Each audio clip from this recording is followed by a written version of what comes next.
오늘은 유대 민족을 구한 별 에스더가 되겠습니다.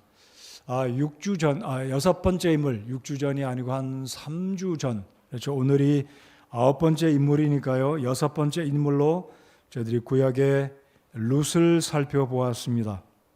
제가 언급해 드렸듯이 성경 66권 가운데 여자의 이름으로 된 책이 2권이 있다면 바로 룻기와 에스더기입니다. 그런데 특징이 있다면, 다른 점이 있다면, 룻은 이방 여인으로 이스라엘 사람과 결혼을 했다면 여기에 있는 에스더는 이스라엘 사람으로 유대인으로 이방인 왕과 결혼한 차이가 있다라는 것입니다. 오늘은 저희들이 룻을 통해서 우리가 형제들이건 자매들이건 간에 이 에스더를 통해서 교훈받고 하나님의 나라를 위해서 귀하게 쓰임받는 이 시대의 스타들이 되기를 바랍니다. 별이 되기를 바랍니다.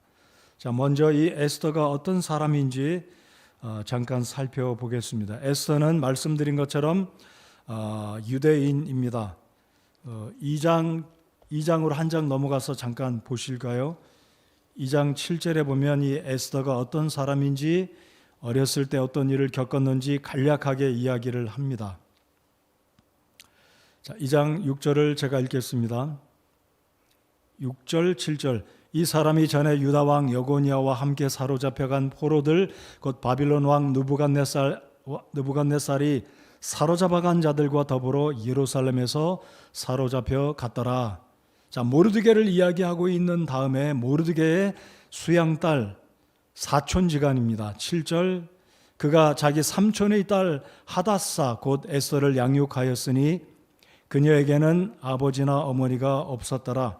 그 처녀는 용모가 곱고 아름답더라. 그녀의 아버지와 어머니가 죽은 뒤에 모르드게가 그녀를 자기 딸로 삼았더라. 삼촌의 딸, 그러니까 이 모르드게와 에스더는 사촌지간이 되겠다라고 생각합니다. 자, 그래서 이 에스더는 어렸을 때부터 조실부모해서 아마 형제가 있었는지는 모르지만 이 모르드게가 자기 딸로 어렸을 때부터 키웠다라는 것을 이 구절을 통해서 발견을 합니다. 근데 에스더는 유대식의 이름과 그리고 페르시아식의 이름이 있는데 이 에스더의 또 다른 이름은 하닷사라고 부르고 있습니다. 하닷사. 자, 방금 읽은 2장 7절에 하닷사라고 이야기하지 않습니까? 하닷사라는 뜻은 이제 유대식 이름이라면 이 하닷사는 우리 말로 이야기가 쉽지는 않겠지만 도금냥이다라고 합니다. 도금냥. 근데 어떤 책에 보면 도금향이다 그랬는데 그건 잘못된 표현입니다. 향이 아니고 도금냥인데 우리말로 표현하면 은매화라고 합니다. 그러니까 나무 이름입니다. 하얀 꽃이 피는. 그래서 에스더는 히브리식으로 유대식으로 하면 하닷사이고 도금냥, 그리고 페르시아식으로 하면 별이다, 스타다라는 뜻이죠. 그래서 여기 사진에 보시면 도금냥 나무와 흰 꽃을 보시게 됩니다. 또 다른 사진 보여주시면, 네, 이렇게 그리스 아테네 같은 데서 올림픽을 하면 이 월계수로 나무를 이렇게 잎사귀로 엮어서 머리에 씌워주는 우승자에게 주는 화관으로도 쓰는데 바로 이 도금냥도 은매화도 이 당시에 이렇게 사용했다라고 합니다.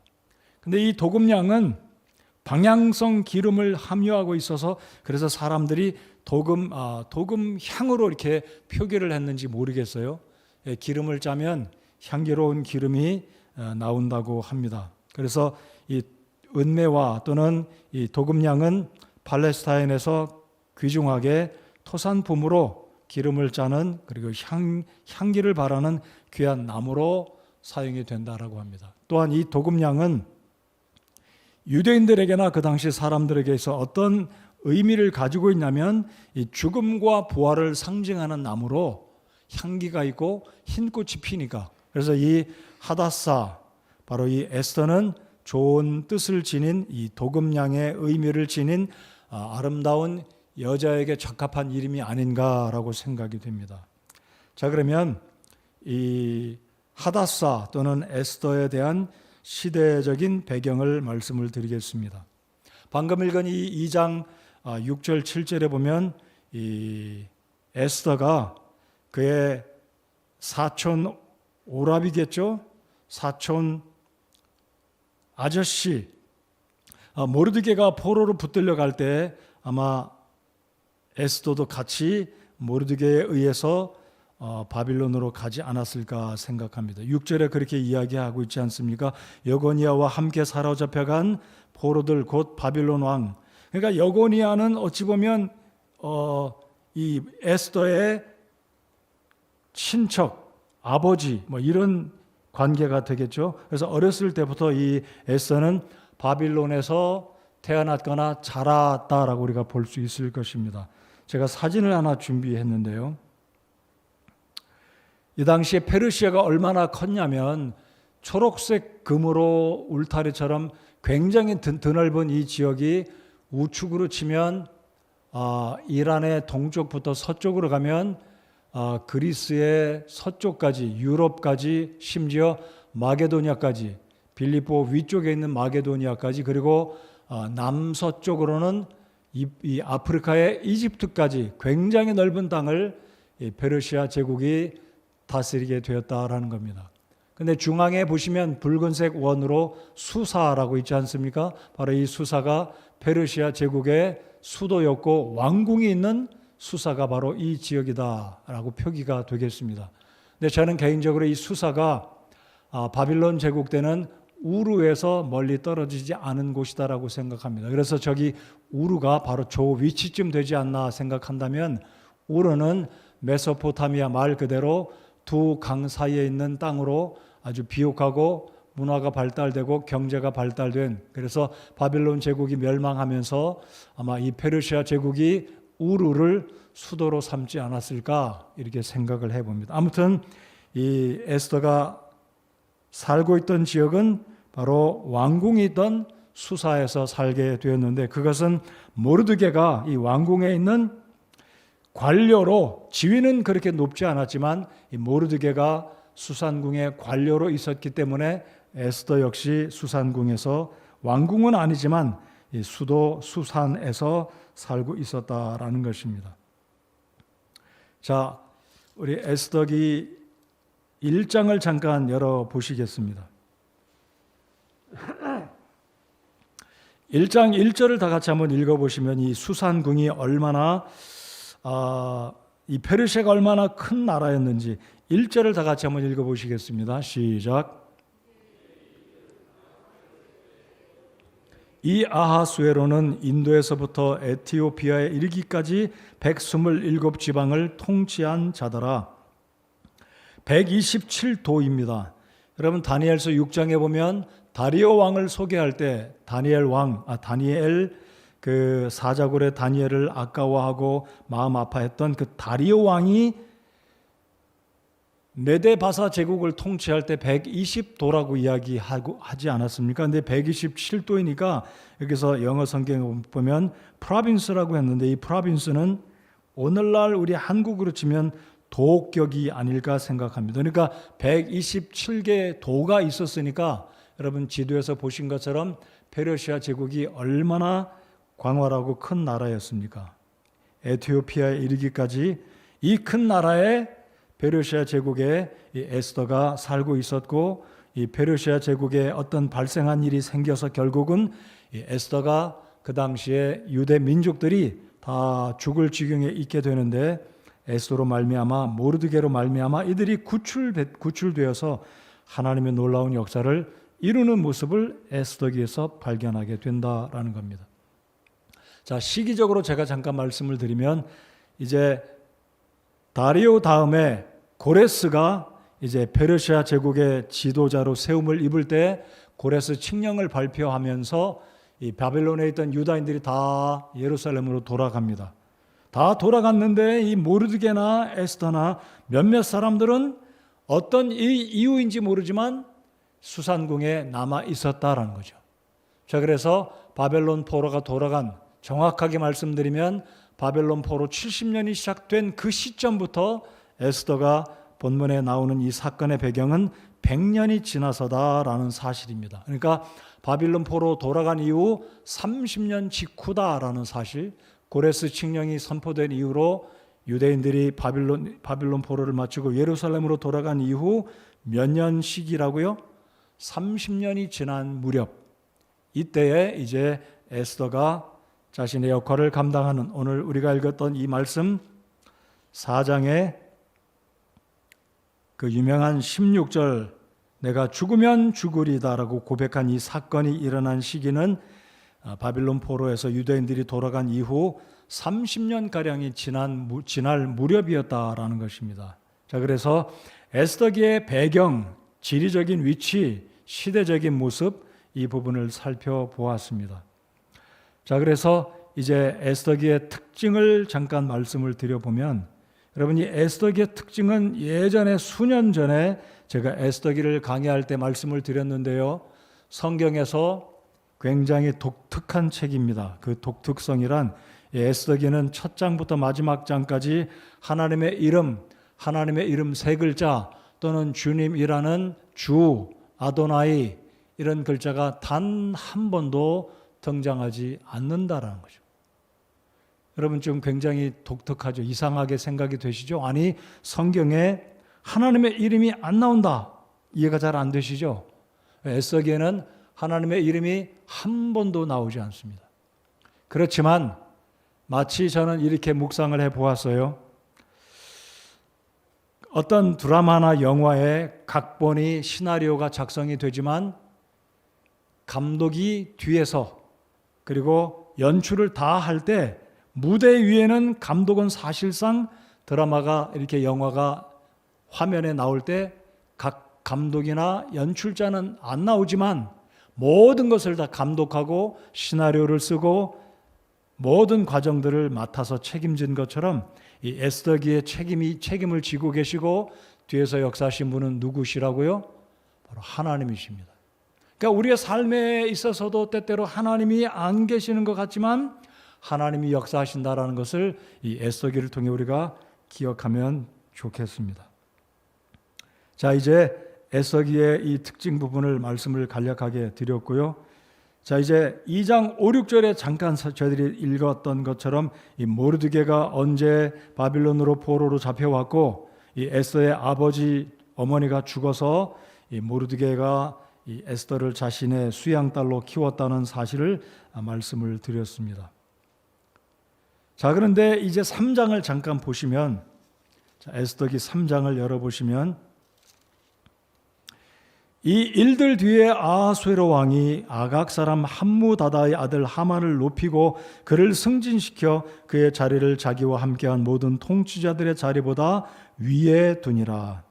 드디어 이제 이 에스더기의 양대 산맥이라고 할 수 있을까요? 갈등과 대립, 눈에 안 보이는 이 영적인 전쟁, 하나님의 나라와 사탄의 나라가 이 아각의 후손 하만이라는 사람과 유다인의 후손 모르드게와 접전이 일어나는 그 시작점이 3장 1절이다라는 겁니다. 물론 이제 1장 2장에 보면 이 아하수에로 왕이 잔치를 벌이는데 이 페르시아 제국이 얼마나 부강한 나라였으면 잔치를 벌이는데 아까 말씀드렸듯이 127개 도에 있는 통치자들을 다 불러서 며칠간 잔치를 벌이냐면 6개월을 잔치를 벌입니다. 며칠이라고요? 6개월. 여러분, 21세기 오늘 이 시대에도 어떤 나라가 각 나라의 강요들, 통치자들, 지도자들을 다 불러서 하루 이틀이면 몰라도 6개월을 잔치를 벌이는 나라가 어디 있나요? 페르시아 이 아하수에로 왕은 그만큼 6개월간 잔치를 벌였다라고 1장에 기록되어 있습니다. 근데 그 과정에서 와스디가 이 아하수에로가 자기 내각들에게, 신하들에게, 강요들에게, 리더들에게 자기의 부인 왕비의 아름다운 모습을 보여주고 싶어서 불렀지만 와스디가 거절을 해버리잖아요. 그래서 결국은 와스디가 폐위가 되고 드디어 에스더가 왕비로 등장하는 장면. 그리고 이제 3장에서는 이 하만이 드디어 음모를 꾸미게 되는 그 배경이 3장에서 시작이 됩니다. 아마 이 아하수에로 왕은 아마 순진한 모습이 있었던 사람, 굉장히 무섭고 강력한 통치자이기는 하지만 어떤 생각이 깊지 않은 단순한 그런 사람인 것 같아요. 이 과정들을 보면 신하들의 말을 듣고 신하들이 일이 하라면 일이 하는 모습을 볼 수가 있는데, 아무튼 이 하만을 높이 승진시켜서 통치자들의 자리보다 위에 두었다라고 이야기합니다. 근데 이 하만이 굉장히 교만한 사람인데, 여러분 여기 보시면 이 하만을 소개할 때 3장 1절에 하만은 어떤 사람이라고 소개하고 있습니까? 아각 사람이다 라고 이야기합니다. 여러분 아각이란 말을 어디서 많이 들어보셨죠? 아말렉 사람입니다. 시대를 거슬러 뒤로 돌아가면 사사시대가 맞춰지고 이제 왕의 시대, 이 사울이 왕이 되었을 때 사무엘 선지자가 아말렉과의 싸움에서 아각을 죽이라고 했을 때 아각을 살려둔 그 아각이 바로 여기에 나오는 아각이다라는 거죠. 여러분 출애굽기를 읽어보면 하나님은 모세와 여호수아에게 아말렉 족속을 진멸하라라고 말씀을 하시는데, 바로 이 아각은 아말렉 사람입니다. 그러니까 하나님께서 성경에 보면 하나님께서 아말렉 사람과 대대에 걸쳐서 싸울 것이다라고 말씀을 하셨습니다.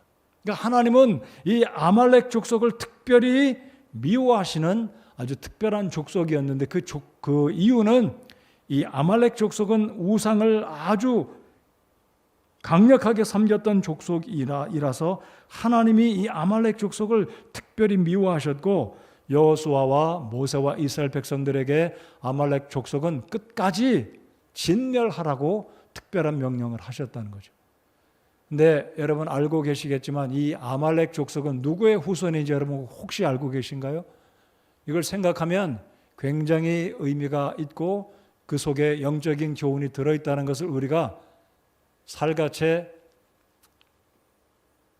뭐라고 표현할까요? 깜짝 놀라지 않을 수가 없어요. 바로 이 아말렉 족속은 누구의 후손이냐면 에서의 후손이다라는 거죠. 여러분 에서가 누구의 형제입니까? 야곱의 후손. 야곱의 형이잖아요. 이삭의 후손. 자, 그러면 여기 본문에 나오는 모르드게는 어찌 보면 야곱의 후손들, 유다의 후손들이라면, 유다인이라면 바로 이 하만은 모르드게를 힘들게 하고 이 에스더기에 나오는 유대인들을 모두 다 죽이려고 했던 원수인데, 아이러니하게도 야곱의 후손과 에서의 후손들이 만나서 갈등을 벌이고 서로 죽이려고 하는 이런 굉장히 독특한 모습을 발견한다라는 거죠. 그래서 우리가 하만을 볼 때, 모르드게를 볼 때 이 아말렉 자손과 유대인의 자손이 이렇게 서로 대립되고 갈등되고 결국은 서로 죽이려고 하는, 그래 결국은 유대인들이 오늘 설교 끝부분에 말씀을 드리겠지만 수만 명을 죽입니다. 자, 이것은 영적으로 무슨 의미가 들어있냐면요, 구원받은 하나님의 자녀들은 혈육보다도 더 중요한, 혈통보다도 더 중요한 것이, 혈통은 예수님 믿지 아니하면 아무리 내 형제, 부모, 이모, 큰아버지, 가족일지라도 천국에 들어가지 못하는, 결국은 구원받지 아니한 사람들은 이분화되어서 하나님의 자녀가 아니면 누구의 자녀라는 것을 보여주냐면 사탄의 자녀다라는 겁니다. 그렇다고 해서 여러분의 자녀, 가족, 친척들이 구원받지 않았으니까 저분은 사탄의 자녀니까 멀리 해야지, 우리의 원수다라고 생각하시면 안 되죠. 당연히 우리가 복음을 전해서 구원시켜야 되지 않겠습니까?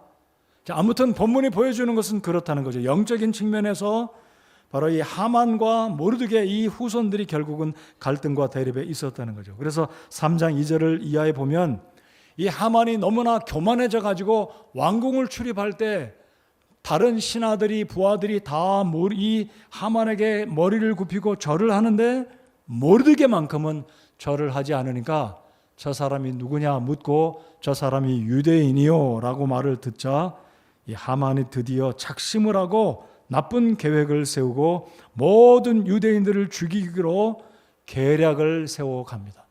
그래서 결국 이런 일로 인해서 이제 4장에 들어가서 모르드게가 위기를 느끼고 모든 유대인들이 죽게 생겼으니 왕비가 된 에스더에게 SOS를 치는 거죠. 우리 민족이 죽게 생겼으니 네가 좀 힘을 써서 우리 민족을 구해야 되지 않겠느냐. 그게 바로 4장에 이제 이루어지는 일이지 않습니까? 4장 13절을 다 같이 한번 읽어 보시겠습니다. 4장 13절입니다. 시작. 내가 왕의 집에서 모든 유대인들보다 더 잘 피하리라고 스스로 생각하지 말라. 이때에 내가 전적으로 잠잠하면 유대인들은 다른 곳으로부터 해방과 구출을 받으려니와 너와 내 아버지 집은 멸망하리라. 내가 이와 같은 때를 위해 왕국에 들어갔는지 누가 알겠느냐 하니라. 자, 이게 바로 모르드게의 믿음이었습니다. 죽음의 시각이 각각 다가와요. 지금 하만은 온 페르시아 제국에 서두에 말씀드렸듯이 127개 도에 다 파발을 보냈어요. 다 파발을 보내서 방을 붙이고 전국의 수산궁뿐만 아니라 온 페르시아 제국에 있는 모든 유대인들은 진멸하라는 방을 붙인 거예요. 이 위기를 느꼈던 모르드게는 이제 에스더에게 도움을 요청하며 네가 만약에 이것을 거절하고 너만 살겠다고 네 목숨만 구한다면 너는 어떻게 돼? 여기 뭐라고 말합니까? 멸망을 결국은 할 거지만 우리는 하나님, 하여튼 여기 하나님이란 직접적인 언급은 없지만 주님께서 도우실 것을 믿고 고백을 한다 이거죠. 자, 이 부탁을 들었던 에스더가 사실은 첫 번째는 이게 흔쾌하게 제가 하겠습니다. 흔쾌하게 대답을 하지 않습니다. 그러나 이제 16절에 드디어 이 에스더가 고백한 그 유명한 고백이 바로 이 에스더의 믿음의 고백이다라는 것입니다. 16절 하반절. 우리 16절을 그냥 다 같이 한번 읽어보겠습니다. 길지만 16절 시작.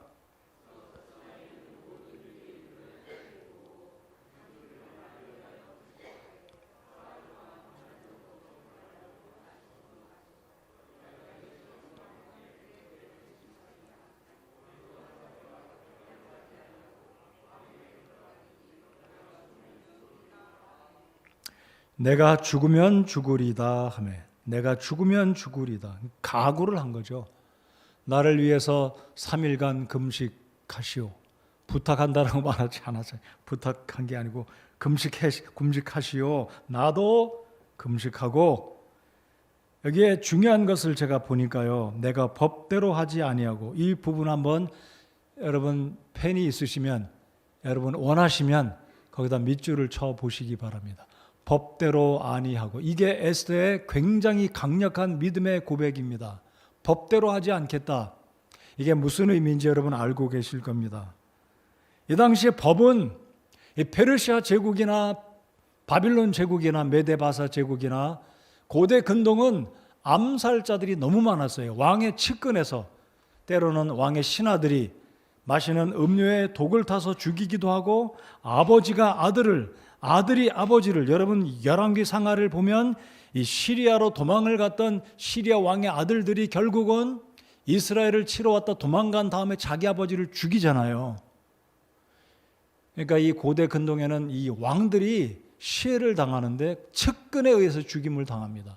그러니까 이 당시 아하수에로 왕도 자기가 언제 독사를 당할지 아니면 칼에 찔려 죽을지 모르기 때문에 법을 제정을 했는데 손에 들고 있는 이 봉을 내밀면 누구든지 나한테 1보 앞으로 2보 앞으로 올 수 있도록 허락을 하지만 내 허락 없이 내 신변에 가까이 다가오는 사람은 이 사람이 나를 죽이려고 한다라는 암묵적인 해석이 있어서 모조리 다 죽이는 법이 이 당시의 법이다라는 거죠.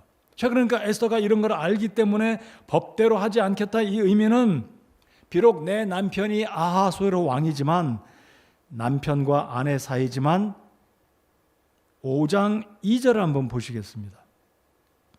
5장 2절에 보시면 왕비 에스더가 뜰에서 선 것을 보았는데 이때 그녀가 왕의 눈앞에서 호의를 입으니라. 왕이 손에 잡고 있던 황금 홀을 에스더에게 내미니 이에 에스더가 가까이 가서 홀의 윗부분에 손을 대니라. 자, 이게 이 당시 법이라는 거죠. 그러니까 지금 에스더는 왕이 언제 홀을 내밀지 모르기 때문에 무작정 기다리면 자기 동족이 죽을 수 있기 때문에 금식하고 사흘이 지나면 왕이 홀을 내밀든 안 내밀든 목숨을 걸고 이 법을 무시하고 내가 가겠다라는 이 표현이 에스더의 믿음의 고백이다라는 거죠. 저는 그래서 이 부분에 있어서 우리가 적용해야 될 부분은 우리가 이 세상의 규례와 세상의 규칙들이 있지만 때때로 이러한 규례와 규칙들이 하나님의 말씀 위에 있다면 우리는 이 규칙들을 무시하고 하나님의 말씀에 입각해서 지혜롭게 담대하게 믿음을 따라서 하나님의 말씀에 따라서 살아가야 한다는 거죠. 우리가 이제 코로나를 다 지나갑니다. 그렇죠? 근데 우리가 한때는 코로나 때문에 역사상 없었던 비대면 예배를 정부가 강요했고 예배당 안에 10명 이상 못 오게 해서 사실 어떤 교회들은 정부의 명령도 물어나고 일사각오로 투쟁하겠다는 그런 마음으로 예배를 했던 교회들이 있잖아요. 우리가 이런 부분들은 에스더의 마음처럼 법대로 하지 아니하고 믿음으로 자신의 동족을 위해서 목숨을 내걸고 내가 하겠다. 이런 심정도 이런 결단도 우리의 용기도 우리에게는 때때로 필요하다라는 것입니다. 그래서 오늘 이제 세 번째로 살펴보기 원하는 것은 에스더는 과연 어떤 사람이었습니까? 라는 것입니다. 에스더는 어떤 사람이었습니까? 첫 번째로 에스더는 자신의 한 사람 부귀와 안일보다는 민족의 운명을 위해서 동족들의 생명을 위해서 자신의 생명을 걸고 믿음으로 살았던 여인이었다라는 것을 우리가 기억해야 하겠습니다. 죽으면 죽겠다. 내가 법대로 하지 않고 왕에게 나아가서 내 동족을 살려보겠다는 굉장한 열정과 믿음이 있었던 여인이 바로 에스더였다라는 것입니다. 자, 하만은 어떤 계략을 세우고 있었습니까? 이 모르드게가 너무나 미워가지고 이 교만했던 하만은 왕을 꼬드겨서 왕에게 큰 뇌물을 바쳐요. 돈을 갖다 주고 왕은 이 순박한 왕은 하만이 돈을 갖다 주니까 속아 넘어가가지고 도장을 찍어줘서 온 페르시아 제국의 모든 유대인들은 처형해도 좋다라는 법규를 제정을 합니다. 결국 유대인들이 다 죽게 생겼는데 이 모르드게가 그래서 이제 사장에서 자신의 수양딸 에스더를 찾아왔고 에스더는 이제 이 분위기를 깨닫고 하나님께 기도하면서 내가 죽으면 죽으리다 나가게 되는데 바로 이 에스더는 자신의 동족을 자신의 민족을 구하고자 자신의 부귀 영화를 고려치 않고 목숨을 내걸고 왕에게 나아갔다라는 거죠. 자, 그래서 우리가 여기서 교훈을 삼아야 될 것은 우리가 구원받지 아니한 우리의 이웃들, 가족들, 친족들을 위해서는 정말로 그들의 영혼을 불쌍히 여기는 그런 측면으로 우리가 복음을 증거하는 그 일에 힘을 쓰고 또 힘쓰고 기도하고 또 기도해야 된다는 이 사명을 우리가 에스더를 통해서 도전을 받는 이 저녁 시간이 되기를 바랍니다. 자, 두 번째로 이 에스더는 어떤 여인이었으며 어떤 여인이었는지 이렇게 생각해 보고 싶습니다.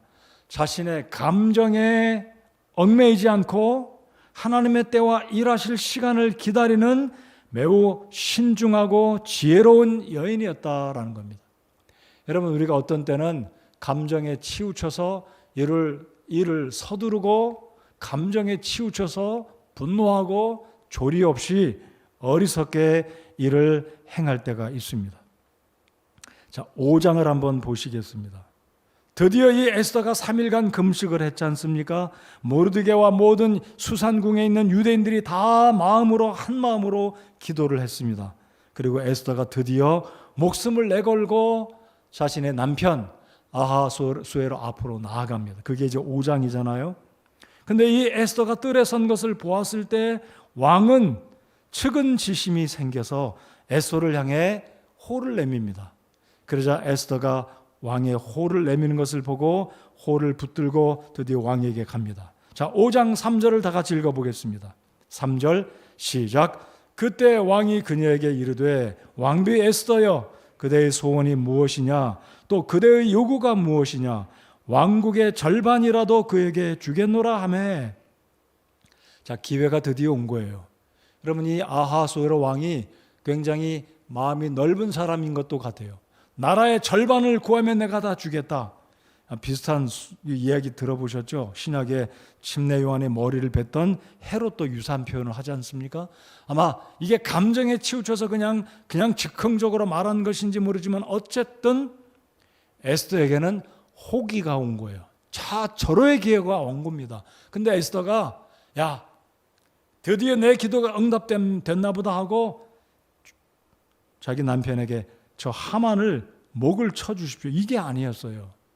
에스더는 지혜롭게 감정을 표출하지 않고 기다리고 시간을 기다리면서 하나님께서 어떻게 하실지 주님의 시간을 바라보고 주님께 맡기면서 더 그릇되지 않도록 성공적으로 이 일을, 중차대한 이 일을 잘 이루기 위해서 지금 당장 마음에는 그냥 아하스웨로 왕에게 이렇게 해 주십시오라고 말할 수 있었지만 뭐라고 이야기합니까?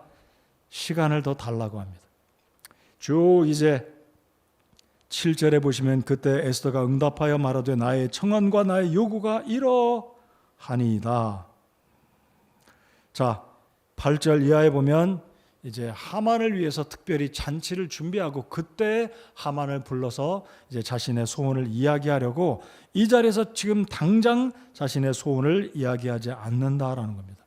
그래서 두 번째로 우리가 이 에스더라는 이 여인을 우리가 어떻게 이해할 수 있냐면 자신의 감정에 앞서지 않고 단순하게 어떤 원수 갚는 그런 측면으로 이를 그릇되이 하기보다는 하나님의 시간, 하나님의 방법, 하나님께서 역사하시기를 침착하게 기다리고 인내할 줄 아는 여인이었다라는 겁니다.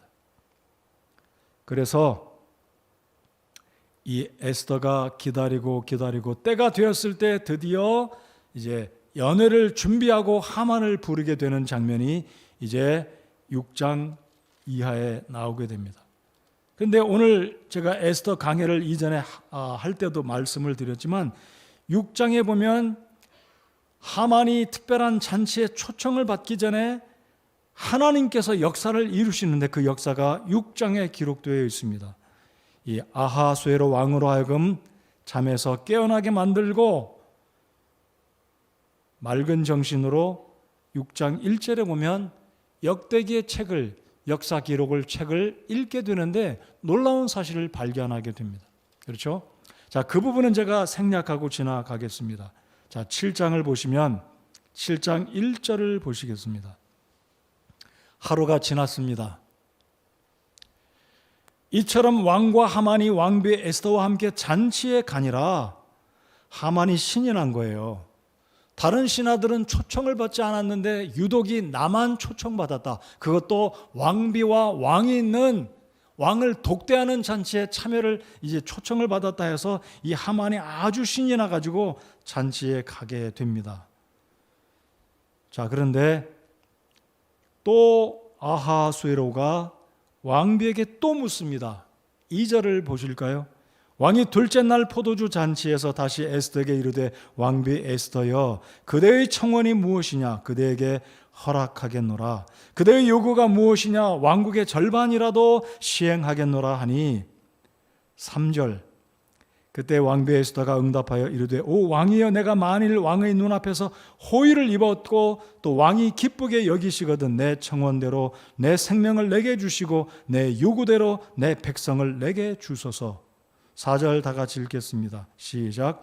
우리 곧 나와 내 백성이 멸망과 사륙을 당해 소멸되도록 팔렸나이다. 그러나 만일 우리가 남자 노예나 여자 노예로 팔렸더라면 비록 그 원수가 왕의 손해를 보상할 수 없다 할지라도 내가 내 혀를 억제하였으리다 하니라.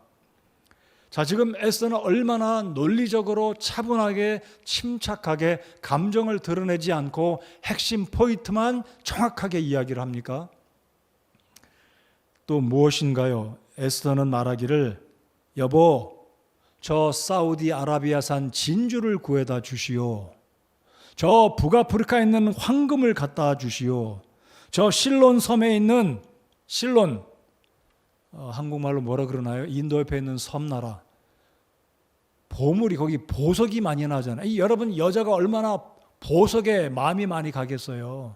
근데 에스더는 지금 왕이 뭐라고 이야기합니까? 나라의 절반이라도 주겠다 그랬을 때 황금을 구한 것도 아니고 진주나 사파이어나 어떤 보석을 구한 것도 아니라 핵심 포인트를 정확하게 준비해서 왕에게 그것도 잘 납득이 되도록 자기 남편 아하수에로에게 이야기를 한 거예요. 감정이 잘 전달됐습니다. 드디어 아하수에로가 흥분합니다.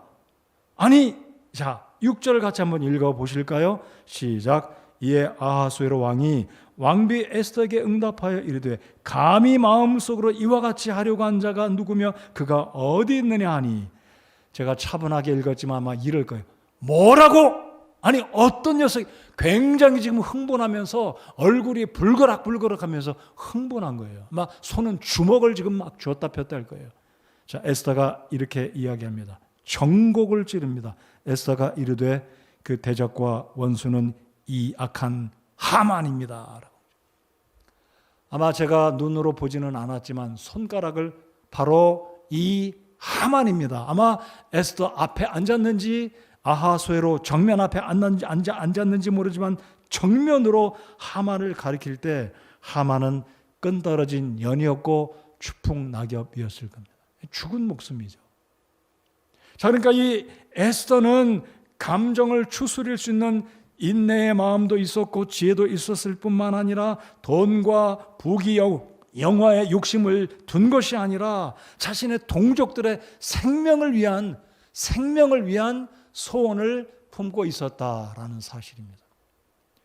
저와 여러분은 어떻습니까? 우리가 이 세상을 살 때, 제가 지난 주일날 오전에 말씀을 전할 때 우리는 여주동행 순례자라고 천국에 대해서 우리 마음을 집중하고 순례자로 살아가다 보면 이 세상을 우리가 그렇게 사모하고 이 세상에 연연하지 않게 될 것이다라고 말씀을 드리지 않았습니까? 세 번째로 생각해 보고 싶은 것은 이 에스더는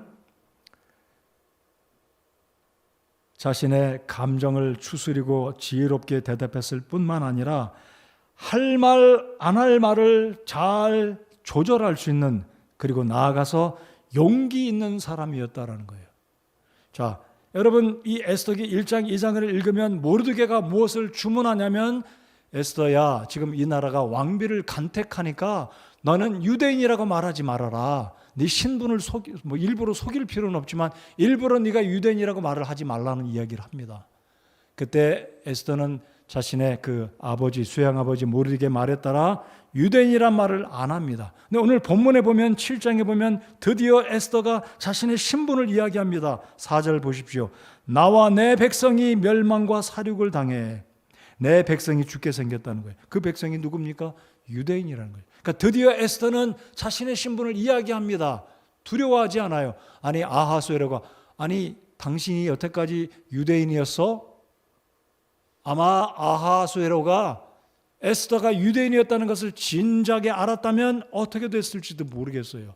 그러나 에스더는 이제는 모든 것을 주님께 맡기고 용기 있게 자신의 동족을 구하기 위해서 아꼈다가 지혜롭게 할 말은 해야 되겠고 하지 말아야 될 말은 아꼈다가 드디어 때가 됐을 때, 그러니까 이 에스더는 믿음의 여인이자 지혜의 여인이자 감정을 컨트롤하는, 그리고 용기 있는 여자였다라는 겁니다. 우리 8장을 한번 열어보셔서 8장 4절로 6절까지 보시겠습니다. 자, 8장 4절 6절에도 이 에스더는 자신이 유대인이라는 것을 부끄러워하지 않고 과감하게 용감하게 왕 앞에 이야기를 합니다. 8장 4절 3절을 한번 보실까요? 에스더가 여전히 다시 왕 앞에서 말하며 그의 발 앞에 엎드려 아각 사람 하만의 해악과 유대인들을 치려고 그가 꾸민 그의 계략을 제거해 줄 것을 눈물로 그에게 간청하니, 눈물 흘리며 직언을 합니다. 간절히 자신이 유대인이며 자신의 동족이 죽게 생겼다는 것을 이야기를 합니다. 5절 다 같이 읽겠습니다. 시작. 이르되 왕이 만일 기뻐하시며 내가 왕의 눈앞에서 호의를 입었고 또 왕이 그 일을 옳게 여기시며 왕의 눈으로 나를 기쁘게 보실진대 문서를 쓰게 하사 아각 사람 함무다다의 아들 하만이 왕의 모든 지방에 있는 유대인들을 멸하려고 계획하여 쓴 편지를 취소하소서. 얼마나 직접적인 팩트를 이야기합니까? 두려워하지도 않고 왕비이긴 하지만 이 왕이 홀 한번 휘두르면 파리 목숨처럼, 여러분 와스디가 그냥 추풍낙엽처럼 왕비의 자리에서 물러난 거 아시잖아요. 자, 그럼에도 불구하고 에스더는 용감하게 믿음에 근거해서 하나님께 기도를 드린 그 확신을 가지고 주님을 신뢰하고 용감하게 지혜롭게 때가 되었을 때 사실을 이야기하는 믿음의 여인이자 용감한 여인이었다는 거죠. 자, 이제 말씀을 끝맺으면서 하만이 이제 어떻게 됐는지 보시면, 자, 9장을 한번 보실까요? 9장에 보시면 수산궁에서만 500명의 유대인들을 죽이려고 했던 페르시아의 하만 측근, 오늘날 뭐 정치에 보면 뭐 비명이니 무슨 명 뭐 이런 얘기가 있잖아요. 뭐 개딸이니 뭐 이런, 아마 하만 측근에 있던 사람들일 거다라고 저는 생각하는데, 수산궁에서만 9장 6절을 보십시오. 유대인들이 500명을 죽여 멸하였다라고 말합니다. 그러니까 아하수에로가 도장을 찍어서 유대인들에게 이런 권한을 주었을 때 유대인들을 죽이려고 했던 모든 재산을 빼앗아가고 유대인들을 죽이려고 했던 간악한 하만 측근의 사람들이 수산궁에서만 600명. 자, 우리 9장 16절을 다 같이 읽겠습니다. 16절 시작. 그러나 왕의 지방들에 있던 다른 유대인들이 함께 모여 자기들의 생명을 지키기 위해 일어서고 자기들의 원수들에게서 벗어나 안식을 얻으며 자기들의 원수 7만 5천 명을 죽였으나 탈취물에는 손을 대지 아니하였더라. 자, 15절에는 수산에 있던 유대인들이 함께 모여 300명을 또 죽였습니다.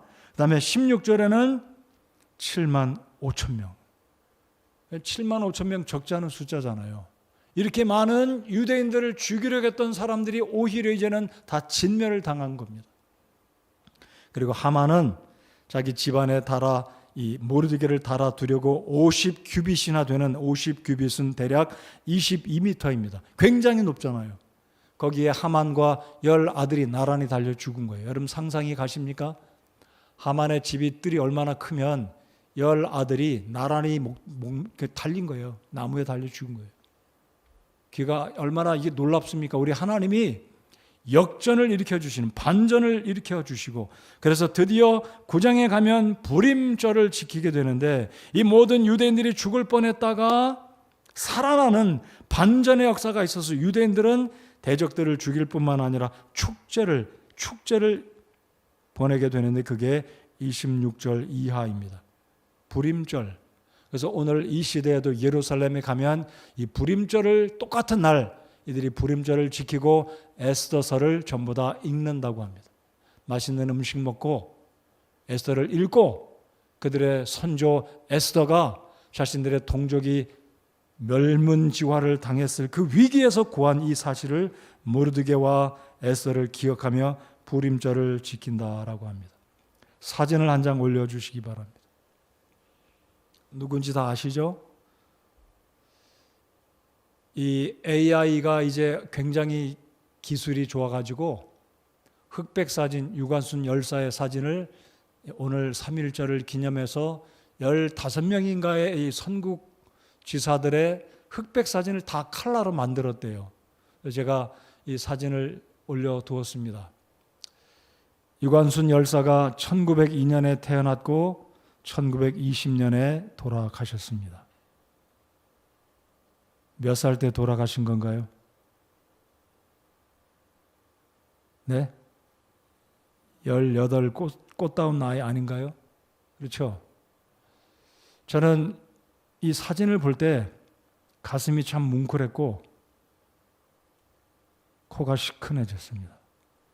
유관순 열사가 남긴 글을 제가 한번 읽어 드릴게요.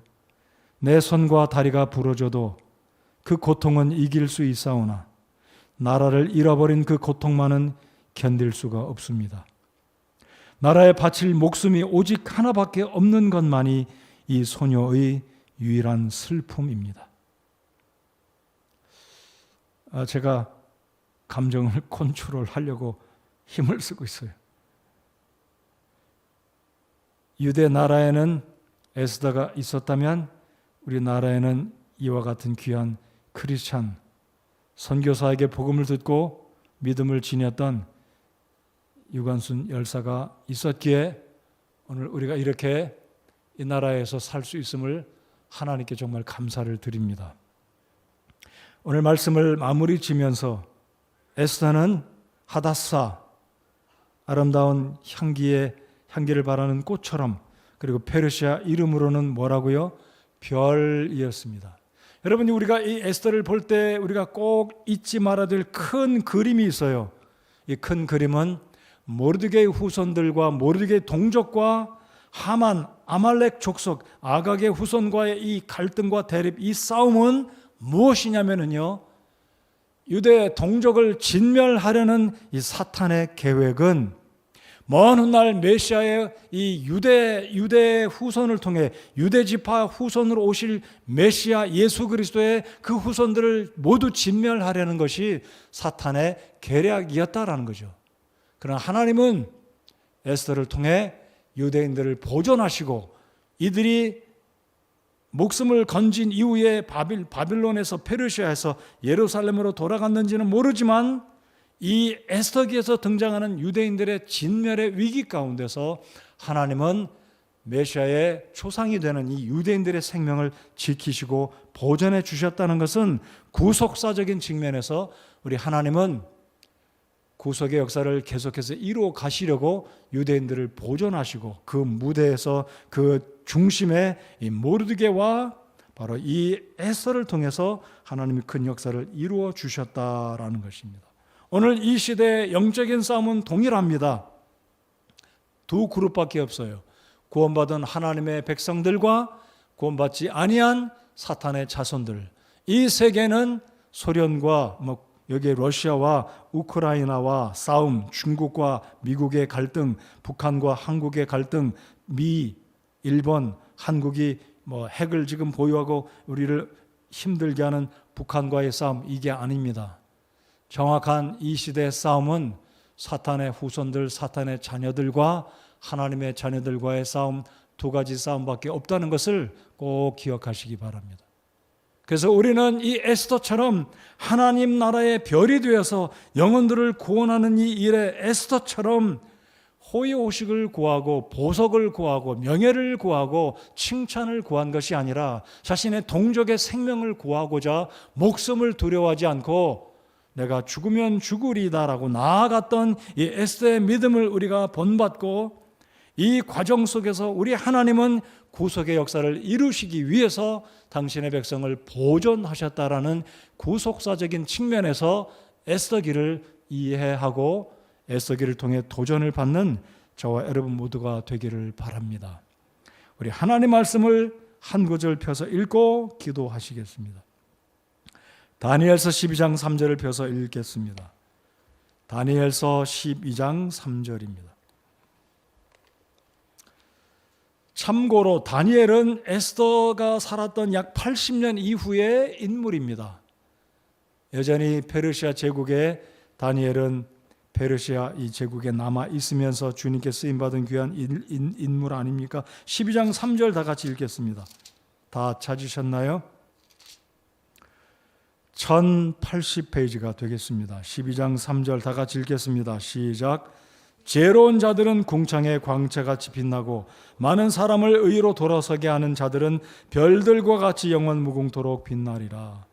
에스더는 유대인들의 별이었습니다. 오늘 이 시대에 우리 한국 땅에 살고 있는 우리가 유대인들은 아니지만 우리의 이웃들을, 우리의 친족들을 구원해낼 수 있는 복음을 증거해서 많은 사람을 하나님께 돌아오게 하는, 전도하고 구령하는 주의 백성들로 살아간다면 우리 주께서 우리를 기억하시고 하늘의 별들처럼 페르시아 제국의 별이 아니라 한 세대 한 시대에 반짝하고 사그러드는 별이 아니라 오늘 이 3절에 있는 말씀처럼 영원 무궁토록 천국에서도 빛날 것이라고 저는 믿습니다. 복음을 전하시는 오늘 이 시대에 에스더와 같은 저와 여러분 모두가 되시기 바랍니다. 자, 일어나셔서 우리 찬송하시고 기도하시겠습니다.